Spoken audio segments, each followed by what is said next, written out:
Hey guys, your second favorite PE teacher, Denver, and these are 9 common mistakes that new players make in Fortnite Battle Royale. Before we begin, leave a comment below and tell me how many total wins and games played you have in Fortnite, as I'm curious to see who is rocking the best stats. Alright, let's get started. Hey. Nice. After putting hundreds or thousands of hours into VR or shooting games like PUBG or Counter-Strike, making the transition to Fortnite, it could be tough. I asked probably way too many questions to my buddies and learned every lesson the hard way, even if it meant dying repeatedly, which of course will happen in any Battle Royale game. Over enough time, you'll eventually improve and get it all figured out, but here are the most common mistakes I see new players make, as well as some other tips to get you a win. The first mistake new players do is they don't build correctly or even build at all. If you're coming over from other Battle Royale games, you're used to just looting, finding some objects to take cover behind, and just fighting it out to the end. In Fortnite, you will want to build your own objects and build them quickly. The faster you get at queuing up and placing objects, such as walls and stairs, the more battles you will find yourself winning, possibly leading to an overall match win. It doesn't even have to be a massive base in the sky like you see others do on streams and other YouTube videos. Something as simple as a wall with stairs can protect you and cover you for long enough to get a few shots off. Shots coming from behind you or to the side of you as well, just drop another wall down and heal up if you feel you have the time. At the very least, a quick wall or two can buy you some time to come up with an escape or attack plan. Keep in mind that objects in the process of being built will always be more susceptible to being destroyed, as they take extra damage from incoming fire. Dropping wall after wall and burning through your resources in battle is still always a better option than dying. If I get caught under attack in an open field, you often see me backpedaling while jumping around placing wall after wall until I feel I am safe enough to heal, escape, or to put some stairs down and start returning fire. Get those walls, stairs, and even the roof on a hotkey unless you feel the default F keys are working for you. Many players will even use the buttons on their mouse so they can defend themselves in an instant. So improve those building skills as soon as possible, and you will find yourself winning more single battles, which will hopefully lead to winning more matches.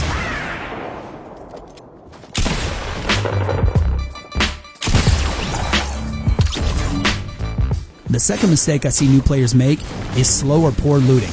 There will be battles decided on how fast you can loot at the beginning of the game. Here's what you need to know. First, you might have already figured out that the ascending order of quality of guns is white, then green, then blue, purple, and then orange, which is legendary, and eventually mythic maybe by the time you're watching this video, although it's not currently in the game. Not only will the greater qualities do more damage, the recoil and even bullet spread of shotguns and burst ARs are closer together. So your first goal when looting is to find those higher quality guns as soon as possible to try to win the early battles. This might mean gliding over a few rooftops on your way down into a city and doing some quick sightings through windows. Look for that colorful glow and don't be fooled by the light blue glow of a trap. When you find loot, there are 2 ways to pick it up. You can press E if it's a larger object, or just run over it with your character if it's ammo or resources to be automatically picked up. That's basic, you probably already know it, but the tip here is that if you want to avoid picking up lesser or weaker weapons on the ground, switch to your pickaxe and spam E to loot and you won't accidentally exchange guns. Sure, this might only save a second or two here or there, but those seconds can add up when getting a jump on an enemy or running in from the storm. A quick side tip, if you see a gun on the ground with no ammo, a player has been there and has taken the ammo, so keep an eye out. The gold chests are your best bet for early survival as they will always drop a gun, so aiming for these chests when possible is key. If you can't see the gold chests, you might hear them. In that case, start knocking down some walls and making your way to the chest. Just be sure not to destroy the floor under the chest, as it will take the chest with it. Chests will also drop ammo, which is precious in Fortnite, and possibly some medical gear. If you can land in a spot with 2 or 3 gold chests, you might find yourself looted for endgame even 5 minutes into the match. Don't expect only big cities to have gold chests either. There are gold chests scattered around the entire map, sometimes just sitting in the middle of wooded areas or on top of hills. It is not like PUBG in the sense that if you don't drop in a big city, you won't get the best loot. Which leads us to the next mistake that new players make, only landing in major cities. Just because it has a name on it on the map doesn't make it any better than around the rest of the map. The map looks big but is actually easy to traverse and doesn't mean that you'll be stranded if you're outside of a major location. In fact, the minor locations and sometimes just being plain out in the middle of nowhere can offer you just as much loot, and you often won't even need to battle it out for it. When I drop to random houses and hilltops outside of towns, I find that half or more of the entire match population is dead and gone by the time I even need to move for the second circle. There are even single or double houses with multiple gold chests around that you rarely have to contest. You might find you were looted just from a house or two and can spend some time collecting resources by bashing the building into pieces, preparing for that end game. As always, keep an eye on enemies dropping nearby and use those improved looting skills to clear a chest or two quickly and wait for them to make a mistake, like getting caught in an open field, or you can use crouch, sneak to the edge of the building, let them finish clearing their entire house, and then you just finish them off, securing all the loot for yourself. As a perfect segue into our fourth mistake that new and even advanced players make is underestimating the importance of sound in Fortnite. Even back in Counter-Strike and PUBG, we can all agree sound is important. But never has a game used sound so loudly and clearly like what I hear in Fortnite. Throw on a pair of headphones for added benefit, of course. If somebody is near you, you know it, and you know exactly where they're coming from, if you're paying close enough attention. Footsteps are crucial to winning battles from the very beginning to the very end of the match. What separates Fortnite sounds from other games, though, is the destructible environment. When you break something down, it is loud, and it can be heard from quite a ways away. Many new players forget this as they are breaking through walls and chopping down trees or busting up cars. Not only can they be heard easily, but they can't hear enemies' footsteps. Be smart when destroying objects for resources and consider if the noise made from it is worth it. As for gunshots, there are currently no silenced weapons in Fortnite. This means that every bullet shot is a clue for you or an enemy where somebody is. You might have a clear shot on someone and get the kill pretty easily. Just remember that any enemy around now knows exactly where you are. There are many times I have let enemies go for two important reasons. One, I don't have a clear shot and I won't be able to kill them for sure from my angle or distance. And number two, that it just isn't worth making the noise.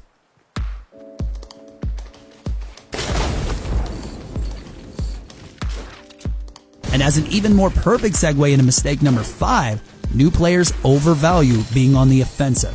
It's your game, I'm not going to tell you what to do, but my suggestion is that you only engage in battles that you know you can win. Back when I played League of Legends, I would watch the best players in the world, the Koreans of course, and admire how aggressive they would be. As I improved and grew as a player myself, I realized that there wasn't really aggression. What I was calling aggression was just them simply knowing when they can win in a fight. They would only engage in battles that they had the upper hand on based on positioning or teamwork or just overall general skill. So if I'm out in the middle of a field with, say, a bolt-action sniper rifle, which is arguably the best gun in the game, and I see an enemy, I have two options, engage or don't engage. So what goes through my head is, am I good enough to drop the enemy from my location? What if I hit him once? Will he just build a wall and heal and now have a clear shot at my location after building up in seconds? Does he have a teammate with a better angle on me than I have on this enemy? What if he does have a teammate and I am able to knock enemy 1 out in a single shot? Do I even have the means to quickly get to him and kill him and or his friend before he can be revived and heal up to full health? With the ultimate goal of the game being to survive, is that shot the best choice for me to make, giving up my position, using ammo, taking return fire, and possibly using my medical gear, all because I had a small chance that I might be able to hit someone? There will be many times you see somebody far ahead of you making their way to the circle with no idea you are there. You can take some pot shots at them and pray you hit them, or just bide your time and get in perfect position to win the battle. Now, like I said, this is all my suggestion and opinion, and especially just more so my play style. But you have to ask yourself what your goals are for the game. Is it to have fun and get as many kills as possible? Well, then go for it. In fact, that's the best way to learn and grow as a player. If your goal is to win the match, though, then a more methodical, calculated approach might be more of what you need.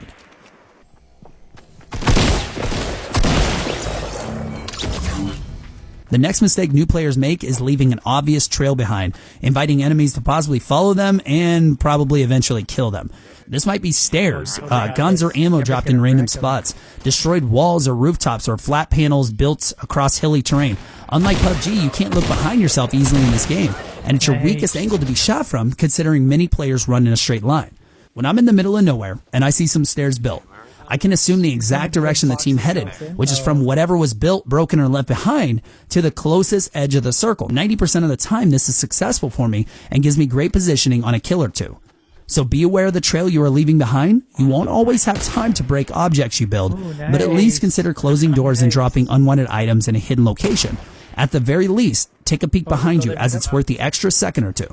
A quick tip for changing directions quickly is to jump and turn any direction, then land facing the original direction. This will keep your forward momentum going and allow you to keep an eye on enemies. Take it, and you earned it. Another mistake new players make is they completely underrate explosives. Like we said, what sets Fortnite apart from other Battle Royale games is the fact that people can build objects and take cover anywhere. With explosives, well, it takes care of that problem. A lot of people, they'll build with wood, especially early on, and then we'll see a lot more clay, brick, metal later on in the game. But what explosives do is they get people panicking, and when people are panicking, they often make really bad decisions, allowing you to have some clear shots, or just to be able to sneak up on them and get a better angle on your enemy. Whether you have a blue, a purple, or a legendary grenade launcher or rocket launcher, doesn't matter. Just get some kind of explosives. Even the hand grenades make a huge difference, especially at the end of the game when people get really holed up. Something that a lot of people like to do is they build their buildings with 4 stairs or 2 stairs, and all the stairs just kind of, basically at the top of their fort, it creates a little bowl. And I don't know why people do this, but I keep seeing people create little bowls at the top of their fort. You toss a grenade right up in there, it's not leaving. It's going to sit right in that bottom of that bowl, explode that person's house. Like I said, get them panicking, and when people are panicky, they make terrible decisions. So this just gives you a huge advantage. So make sure that you are finding explosives, and if you can't find the rocket launcher or grenade launcher, make sure you keep some handheld grenades on you at all times. The second to last mistake that I see new players make a lot is being way too afraid of the storm. It's okay to be in the storm for a little while, and if you have the healing, you can be in there for a long time. So don't be afraid to be in that storm, and don't think, here it comes, everybody just run, and you end up making a really bad mistake. You run into an enemy team and you die, and you pay for that mistake, when just 5 or 10 seconds in that storm, you could have got maybe around a mountain or just a better angle to be more safe when you come out of that storm. And this is all, of course, dependent on whether you have the healing available or not. But a lot of times people will take maybe 1, maybe 0 looks in the storm behind them, and that allows you to sneak up behind them. Same thing for you. Make sure you're looking out in the storm behind you, because I think more people are catching on to this strategy. Make sure you are not afraid of the storm, new players. It doesn't hurt you that bad. Even late in the game, obviously, it does hurt a little bit more. And keep in mind that when that storm is moving in, it might do 1 or 2 damage per tick on you. But once that finishes closing and actually locks in on its next circle, it'll do a lot more damage. So watch it and try to catch up to the storm. Don't be too far away, because it's going to start doing additional damage very soon. As for the last tip of the video, and one of the biggest mistakes that I see a lot of new players make is not being able to jump from the bus correctly. Now, of course, you can jump anytime, and it may only have like a 1 or 2 second, maybe even sometimes even a 10-second difference. Make sure that you are jumping at an appropriate time. It's not always whoever jumps from the bus first will get to the ground first, because sometimes even jumping right over a location and just diving straight down is the best idea. Now, here is what I do. I get to where I'm about one of those white squares on the map away, maybe a little bit closer, depending on the height of the terrain that you plan on landing on, and jump from the bus and go straight down. And something that is really effective is just going straight down, getting down to the ground as quick as you can, and then hitting your glider, and that glider will take you a very long way into whatever town, whatever house, whatever you're looking for. So play around with it a little bit, and you'll be able to figure this one out over time. But just keep that strategy in mind to drop down straight and hit that glider to coast in. And normally what you find is you beat everybody down. You'll get good at this, you'll get loot sooner, and you'll be able to get a lot more kills, or at least be able to have a chance defending yourself before others can get to you. Whew, that is it. That is 9 common mistakes that new players make in Fortnite. If you find yourself making some or all of these mistakes repeatedly, don't worry about it. As just like anything else, it takes time, it takes some practice to get good at anything you do. If you're still here and you enjoyed the video to the end, click like, subscribe, and check out a few more of my videos to see if this channel is the right place for you. Thanks for watching, and have a great day.